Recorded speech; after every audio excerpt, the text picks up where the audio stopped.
Greg. Yeah. You and I went to go see a game. We sure did. What game was that? That's The Last of Us Part 2. Finally. Whoa.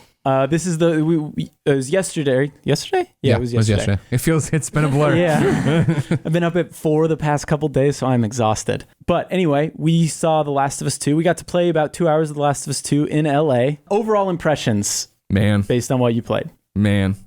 Cyberpunk is going to have to bring everything in the video game universe to stop this game. Yeah. This game, I've talked to no one else about it. So I'm very interested to actually have a conversation. Okay. Well, I mean, somebody who's played it, right? Yeah. But like, I was going to say, we talked about it literally last night. I know. Let me rephrase. I haven't talked to somebody who's not a moron about it. I wasn't invited. But yeah, like it floored me on just about every level. And I think that's saying something, as The Last of Us is amazing. We all know The Last of Us is amazing. So you assume Last of Us Part 2 will be amazing. And getting in there, and from the fidelity of how it looks, from how it runs, from me being on a horse in snow, walking up to a Very Red Dead 2. I know, Yeah. but hey, guess what? It's fun to ride this horse. Walking up to right? Don't say that around these parts. Exactly. Yeah, but riding over to a random evergreen tree that's not on the critical path and bumping into it, watching like it dynamically move and snow fall off of it. You're like, oh my god! And then like there, the demos are split in two very different ways, right? Where we did the initial one, which was Patrol, and then the next one, which was Suburbs. Patrol being in the winter, the day after, the morning after the E3 barn scene where they kiss for the first time. Yeah. And then Suburbs being, I'm guessing, it's in the Seattle suburbs, set seems like summer. That seems like the summertime. Yeah. Everything was overgrown, you're in shorts, and it's very hot looking. It was both the fact that like the cold made me feel cold, and it made me think about like the way they do crunching snow sounds and breaking ice sounds and little things like that, to let alone the snowstorm you get caught in. Then Suburbs being that hot thing. But from the first part being basically all about story and being like the narrative story driven, let's just talk game I love, and like hearing about what Joel and Ellie are literally up to on a daily basis, and who who Dina is in this whole relationship and finding her out, to then jumping to the combat. And the combat, I honestly feel, and granted I'm coming off it and I'm high off it right now, but I do feel the most intense combat I've ever had in a video game. Like my heart pounding in my chest. Like everything was a scrap that I could have gone either way. Every time like Ellie's on the ground and I've just shot something or jumped on a dog and stabbed it in the neck a million times to kill it. Like it was that moment of her bandaging and breathing and me bandaging and breathing, trying to figure out what would happen next. I walked away after that second demo shaking. Like I the adrenaline was going through me. And I remember after I finished it, I just sat there for a little bit. And I walked over and I like could not sit down. I just kept walking around. And then I finally sat down and Neil Druckmann walked over and he was like, it was fun watching you play. And I was like, Neil Druckmann said it was fun watching me play. Gaming Jesus has but like seen I like couldn't say anything because I was still like just like so tense. I was just like, thank you. And I was just like processing it all. Yeah. But a little background too. I played the hell out of the first one. I didn't get the platinum because Bad trophy list. We can all admit it. I got stuck on the one where it's like you got to have a conversation. You got to have those like optional conversations with everyone. Did you do all the multiplayer stuff? I did most of the multiplayer That was stuff. the thing for me where it's like you can play for after in game it was like a certain amount of days and it's like you can play 20 days, not in real time, but really a long time and fail and it's over and then you have to do it again. I'm like, fuck that. I'm never doing that. But yeah, so I played the first one many times. I played it on grounded mode. So I am very excited for this game and I was definitely blown away. It's more Last of Us, right? Like I think, I wouldn't say Last of Us was divisive, but there were definitely people out there who just like, it was too dark for them. It was too much. I know people who didn't like it because they thought Joel's a bad character. Like I've heard lots of different opinions. Like The Last of Us is one of my, it's like in my top 5 games of all time. I really love that game. There are people whose opinions I really respect who don't like it, not because of the tone, but because they don't think the writing is good. Like it's valid, but I'm also like, it's gonna be so good. Like I'm just so excited. Last of Us, like I agree with for me, it was full spoilers for Last of Us. When The Last of Us ends and you're in the hospital and the doctor pulls a scalpel on you and I remember waiting for the choice to pop up. Yeah. And it's going to be, are you going to save her or are you going to let this happen? And then I got stabbed in the neck and killed. And I was like, oh, I have to do this? Yeah. And I went in there, I remember shooting and it all happened. And I remember I put down the phone and I texted my friend at Naughty Dog and I was just like, I'm the bad guy? And he's like, well, are you the bad guy? And I'm like, Joel is the bad. And like, Joel's not a bad guy. I'm like, Joel's a bad guy. And it was like that thing of, I didn't like that. in terms of my own person, but I loved the story, and I love that they unflinchingly told me a story that like, here, this is what we're telling you. This isn't choose your own adventure. We're telling you exactly what happens. I count it as one of my like favorite video game endings too. Yeah? Like up there with like Red Dead 1. I really think it's strong. They stick that landing. I like that you don't have the option. I don't know. I really think the writing is really strong. I do too. Yeah, no.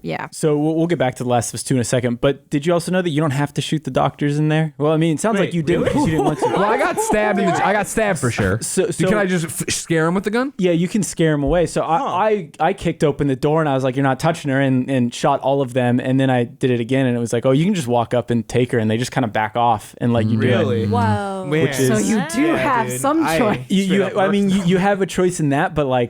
You still, Still in the long run, I was I would save humanity. I'm sorry.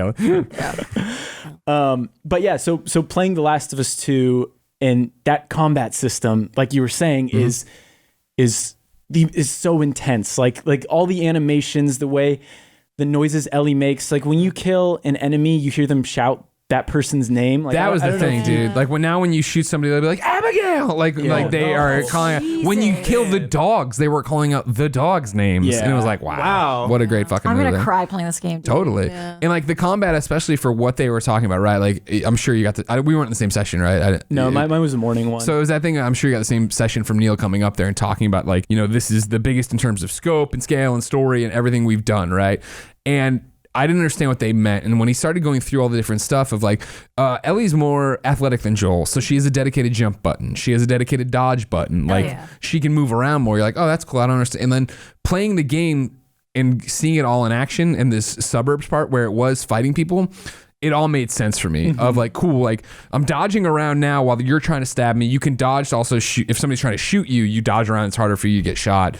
Jumping onto things, sure. But it was the scale part of the dogs when they're out there will pick up on your scent. So you have to throw stuff to distract them and then you can run up and knife them. And that's how I did it. You can shoot them and do a bunch of different stuff. But inevitably, since I'm playing this for the first time and these are all mechanics I've been introduced, everything turns into a crap show, right? Of just like, I run up and stab the dog so the guy notices, so I shoot him and sometimes I'm throwing him off. But it was that idea that I broke, the first time when it went foobar, I ran into the house and then out the back door and then into the other house and then out the window. And it was like, oh, this map's huge in terms of like, I can actually go and get lost, like literally not in the way that, how games have always done that before of like, oh, lose your attackers or whatever. This one was, you could easily see, like they'd come to where they had seen me and then it was suddenly, I was in control now of like, all right, cool, I've lured two of you this way. How am I going to take you out and how am I going to use it against you? Yeah. And I see that as an evolution, like from the sounds of it, it sounds like less of an evolution of The Last of Us and more like an evolution of what they were doing with Lost Legacy.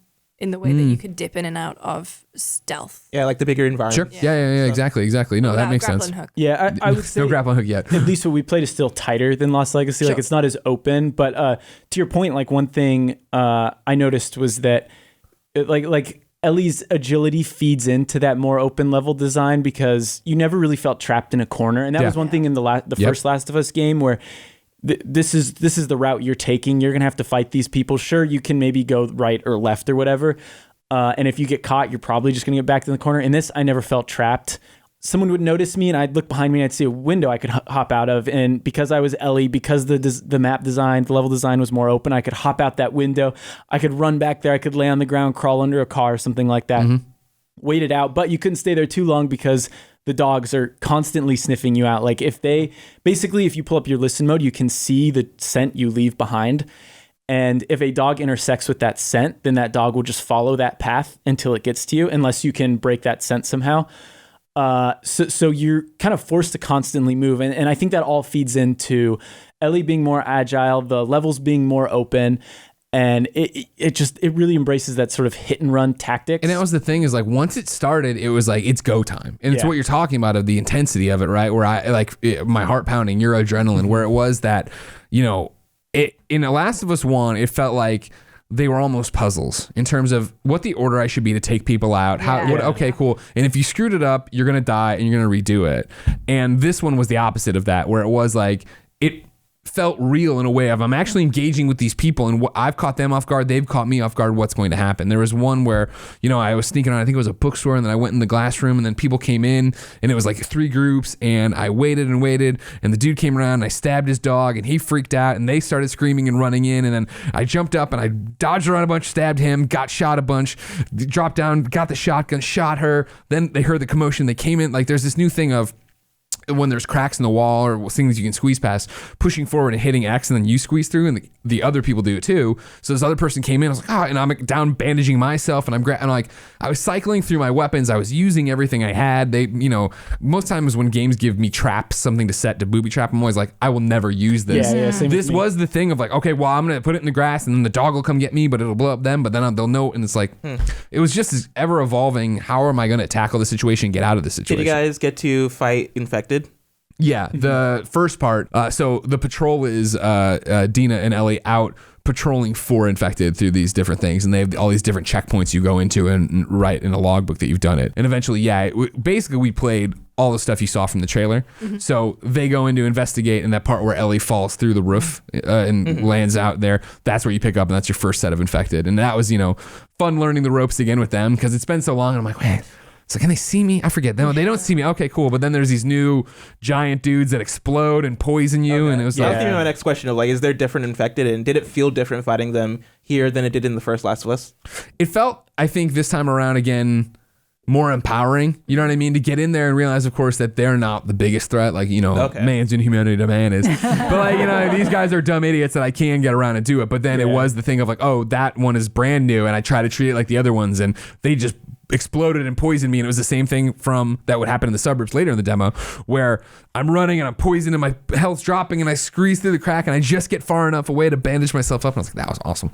To take it back a second, and this might be, I don't know, like a boring question, but to your point about keeping up the intensity and the original Last of Us feeling like a puzzle, and if you fail a puzzle, you kind of restart the checkpoint. What is checkpointing like? It seemed like if you are keeping like that intensity going, how would you even find a good point to take a player back to? Now, of course, this is preview code. Sure. So it seemed like it was based on like there's different. This isn't exact, but like carloads of people. Right. So once I took out a section of this group that I'd done in one area, and I progressed to the next thing, because we're all trying to find. Our thing was to try to get to Tommy, and there's like smoke in the distance, so we're winding through this neighborhood of blown out houses and all that stuff. I'd kill one group, right, or clear the one group, move into the next, and if they killed me, it would start me pretty much from where I stopped the last group. Gotcha. Now the thing about it was though that it loaded instantly. Yeah. Did you see this? I would die and it would come back, and I was like, oh, okay. So I didn't even notice it loaded that quick, because it has that tip screen. It's like X to continue, and I thought it just meant X for another tip. Yeah. And then I found out, I was like, oh, actually, it's loaded. So it's one of those. It's just a tip screen there. I don't know if that's vertical slice stuff or if that's just for this demo or whatever, but it was like, again, like those kind. I remember when you die in a long stretch of the first Last of Us, like, oh crap, all right, but and like to get back into it immediately, it kept up the intensity of like, all right, cool, I got to move on, I got to get these people. Yeah, the dogs were tricky too. Like the dogs made it tough. And that was the thing of like, I know that I'll learn a better way to do this. Like eventually I had it where they were following my scent trail, and I was coming up on the dog as it did that. But even then I didn't get the normal, I didn't think kill command, but it might have been that they noticed me at the last second. I'm not sure. But there's so much happening in that game. Are there infected dogs? Not that we saw. Yeah, not that we saw, no. I was reading Phil's preview that you can read on GameSpot.com. The aforementioned Phil Hornshaw. Yeah. And genuinely, like, the things that excited me most, and this is very strange, but like the fact that the enemies have names, that blew my mind. But also the fact that you don't have to craft shivs anymore. Yeah. You got that switchblade. So that's another thing I wanted to bring up too. You can stealth kill clickers now without having a shiv, which is kind of nice, because especially on grounded mode, it's like you probably get 2 shivs the entire game. Wow. Yeah. So it was kind of like, all right, I guess I'm just avoiding every single clicker I find. But yeah, like you do feel a little bit and more that's empowered. the little stuff, right? Of like, I want to play Last of Us again before I get to Last of Us 2. Yeah. I know, thanks to PlayStation Plus. It was that idea though that I'm like playing it, and the dodging and the jumping, and then the switchblade, I wasn't even thinking. I mean, like dodging and jumping, I guess I was, but like the switchblade stuff, I wasn't thinking about like, oh man, this is quality of life improvement that they've actually listened. Yeah. Instead, I was thinking of like when I'm meleeing with the switchblade, and eventually I pick up a machete or a hatchet, and I was like, oh, this is a much better way. I forgot about that. But meleeing these people with the switchblade is terrifying and horrifying, because you're like just swinging and like you'll cut them on the cheek and you'll see it on their cheek, and it's just like, whoa. Yeah, the game is grotesque in terms of its violence. Yeah, when I saw it at E3, I saw like a behind closed doors thing at E3 2018, and it looked like you press a button and there's a scripted sequence. Like that's how personalized the combat looked. And then I asked about it in the interview after, and they were like, "No, none of that's scripted." Yeah, you're tapping the button. You're doing that. Yeah. That's active. And I was like, and again, holy shit. So it seems like it's the X button. Like when you get into some of those tight spots or something like that. Jake, please, the cross button. Oh yeah, the cross button. But it seems like when you get to some of those tighter areas, like if you just hit the cross button, I did it. You'll just go right through it. And they were saying that the technology that they've built for the animations, I probably will butcher this, but basically they've created a bunch of keyframes that can blend in with pretty much anything you're doing at the time. So all your actions should feel pretty smooth. Like, you know how sometimes in games, if you flip around quickly, the character just kind of like bounces back and forth. While other games, you like see the character move around. Like this... at least what they were saying, they've built a system where no matter what you chain together, it should still look and feel pretty fluid. Right. So what I was saying, what I meant with that was like, yeah, it's not like all of these are like set actions that Ellie does based on your inputs. It's like dynamic. I was blown away by that back then. And then it sounds like it is even more intense than I thought. Yeah. And I noticed like Naughty Dog's been doing this for a while actually, but depending on where you kill someone, the animation can change. And I saw a lot of those, especially with like when you pick up a melee weapon, like a machete or hammer or something. Like if they're against a wall, it's pretty brutal. If your back is turned and you flip around and swing, it seemed different. So yeah, it seems like there's... It was a lot. And I know this sounds goofy, but I hadn't emotionally prepared for it.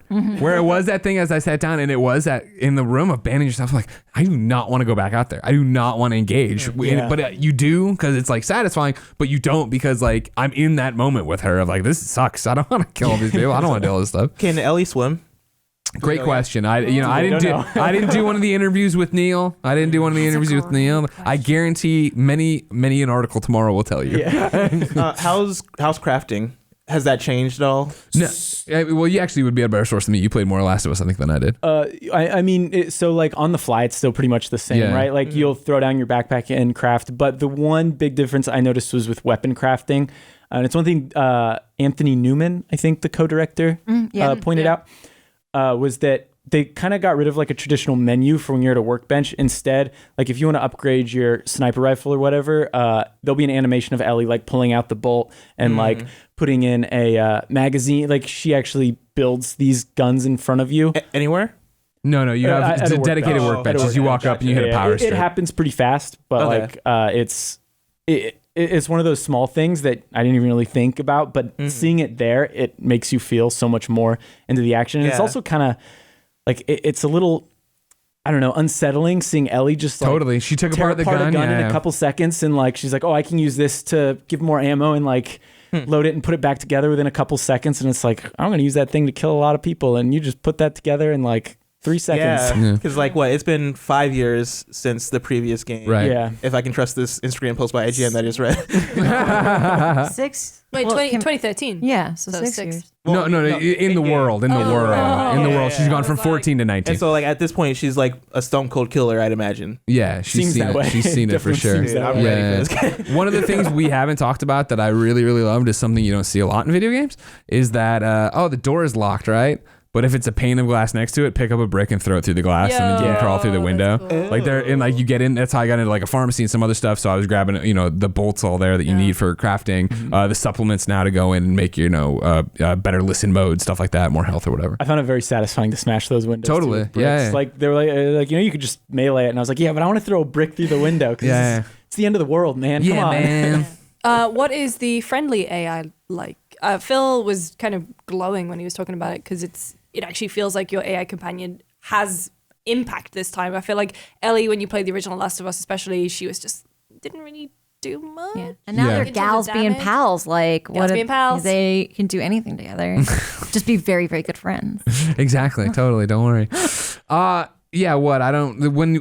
there was clickers, there was a few times where it would be like I went one way, she went the other, and we both took out, clickers at the same time. Yeah. She wouldn't go like down and you'd have to revive her. No, none of that. And it was the same way of like the old times where like a clicker would walk over by her, but she wouldn't set him off. Invisible. Apparently, they said they were working to try to make that not happen as much. But if you saw it, it's probably still going to happen here and there. Like, how do you not let that happen? Yeah. But we also only saw like the buddy stuff in the first part, which was pretty easy and like it was kind of a tutorial. Again, for the first part, it was mainly like we're giving you story and you're talking to her and feeling it out and having these really cool emotional moments with her of like when you like somebody and you're not sure if they like you and you're like feeling it out. And like there's one point literally where Based like on those trailers, I think they like each other. well, this fine. all right. The trailer spoiled stuff for you. All right. Oh, really? Just letting you know. Oh, so they're not girlfriends. That's what the trailer ends with. Like our whole thing was to just lay it out on the table because I'm sure somebody else is ruining it in a preview anyway. Like you ride through the morning after the kiss and you're acting like nothing's happened and you're talking about your exes and riding and doing stuff and eventually the snowstorm happens. You hole up in this place on the couch and that's where that conversation of like, what'd you think of our kiss last night? You know what I mean? Like there's been a buildup of what are we doing and what's happening and like and like there's one part where like she says something, Dina says something, and Ellie tries to say something cool, and it doesn't work. And Dina walks away, she's like, "Shit." That's what I live for. Yeah. So I'm so worried about Dina getting fridged. That's another thing. Is like, did you get any sense of what happens to Dina? I'm so scared. Yeah. My prediction is that something very bad happens to her, and that's what sets Ellie off on this warpath. Yeah. But that might be too obvious. They didn't that's how the say first that. game starts. That's the thing too, is that like, you know, the previous Last of Us 2 trailers have led us to believe that Joel's the one that probably died and Ellie's avenging Joel. And so I feel like I don't put it past them to be doing the same thing with this trailer where, oh, actually in the final game, it's actually this third character that was their dog or whatever. That got killed. Tommy, Yeah, and now they're avenging the dog or whatever. Yeah. But, I have a question for you because we were talking about it today on Games Daily, and it's that kind of thing like outside of our wheelhouse for the most part, right? Is there a way to do that and not have it be just the trope of fridge? If we know more about Dina, if she's a well-rounded character, does that make sense or like? Yeah, I think there's a way to do. I mean, honestly, I think it depends on the quality of the writing and the execution. Like, I think the first Last of Us, like Sarah is fridged, right? Like Joel's daughter. Yeah. So like that's technically a fridging, but which if you don't know what fridging is, it's like a dead character. Mostly. It's basically Usually a having a woman. character, that you've barely fleshed out in any way, shape, or form that you just killed to motivate them. Usually male character, right, to go forth and do do Yes. as made famous by the Kyle Rayner Green Lantern run. Exactly. Thank you, Greg. No problem. Good teamwork. Yeah. Then the subset of fridging would be queer tragedy, being like a lot of queer stories end with heartbreak or tragedy rather than being happy together. So those are two complicated things. But I mean, I think that the first game handles it well because Joel so obviously uses Ellie as a surrogate for his daughter who died. And then that becomes its own dynamic. I think it has to do with the execution. I think it has to do with the character, the trajectory of the story, the themes. I don't have like a rule book for it. So I think one thing to point out, which they also said too, is that the first one wasn't really a revenge story necessarily. Like it kind of seems like it could be that way because his daughter dies, but it's mostly about it's about Joel and Ellie. Him adopting a new daughter. Exactly. Yeah. Well, they said like up front, Neil was like, this game is about revenge and hate and how closely that is, how close that can be associated with love. So I read it's an old interview with Neil Druckmann where he talks about the theme of the first game is love, the theme of this game is hate. Yep. So it's entirely possible that Dina, something bad happens to her, Or the dog. or the dog. You never know, but I think knowing Naughty Dog though, like I think Blessing might be right though. I have a feeling like that might just be too obvious. Yeah. However, there is a poetic narrative purpose to repeating themes from a previous, and like in the sequel, there's something poetic about like this has all happened before and it'll all happen again. Battlestar Galactica. I knew you would go in there. That was for you. That's why we're So friends. And I feel like they're already hinting at that in what we played, right? Because they are in a happy place, obviously, as they're feeling out this relationship and dealing with their normal every day. And at one point, Dina's talking about this other guy she used to run with who's passed away. And she's like, oh, yeah, and he used to tell me stories about how Tommy would do all this stuff, and I don't believe it. Like bad stuff. And Ellie's like, nah, I totally believe it. Like Joel told me stories about horrible things they had to do to survive. And so I do think that's going to be, you hope, right, with Joel's introduction at the end, that the narrative here is like, listen, kid, like you don't have to do this. I've done this. I've walked this path, and it doesn't fix it. It doesn't help. They also said which Phil mentioned too, like The Last of Us is called Part 2 because it is or at least this is what Anthony Newman told us during the interview. It's not called Last of Us 2, it's called Last of Us Part 2 because it's very much a continuation of the relationship between Joel and Ellie. So it sounds like those two characters are still gonna be the main focus in their relationship too. So I think you're right. It'll probably be Joel being like, maybe tone it down. I've done this before. And or it's like, not, I'm already tainted, I can do it for you kinds of shades, you know, like. But look at how haggard he looks, Cammy. That's the thing. Like that's going to be the big part of it. We watched the trailer like we have an area called the Speed Zone, and we watched there's a petition to rename it. Really? The Blast Zone. Ugh. No, because Splash Zone. Because we were watching Beyblade tournaments in there the other day. Wait, really? Let it rip. That sounds awesome. I veto Blast Zone. But anyway, was Michael Hyman involved in this? Yes. Of course. But we were watching the trailer in there. The first thing everybody said when Joel's on screen was like, he looks like shit, dude. Like he looks old. He aged a lot in 5 years. So I didn't actually watch the trailer until, so for transparency, it's Wednesday today. And I was on a shoot. It is Wednesday, my dudes. I was on a shoot yesterday and I was I didn't get home until late, and I was like, you know what? I'm not going to watch this on my phone. I'm going to watch this on my, I'm going to save it for tomorrow. I watched it today, and everyone else had already seen it and was like doing their own thing, and I was sat there, and then even though I knew that Joel was going to be in it, as soon as he appeared on screen, I went, oh, like a little emotional moment, and I was like, damn, I love this game, but I didn't realize just how much I love it. Yes. Yeah, I had the same thing where when I first saw Joel, I wasn't expecting it to hit me as hard as it did, and when I saw him, and when they I forget, there was one line they said that I cannot remember, but there was a certain line that happened, and I was like, I got immediate chills. Oh, when he says, I'm not going to let you do this alone? Yes. And I was like, oh, let's freaking go. Joel looking like white Morgan Freeman. Like, I was super hyped from that. before we move on, any last words? Last of Us 2? Questions? Comments? Callie's got one. Marijuana. Oh, yeah. So, I guess, she's smoking a joint. Weed. That is a weed. That's weed. Yeah. Because I was writing. Last of Us Part 420. I was writing. Lucy like that. Shut up. I love that. No, when I was writing the story about, I was assigned a new story details article when the trailer was happening, and I had to be like, they are smoking what appears to be a joint. Breaking news. I really wanted to be like a marijuana cigarette. I really wanted to go all in. But anyway, I had to say what appears to be because it has not been confirmed.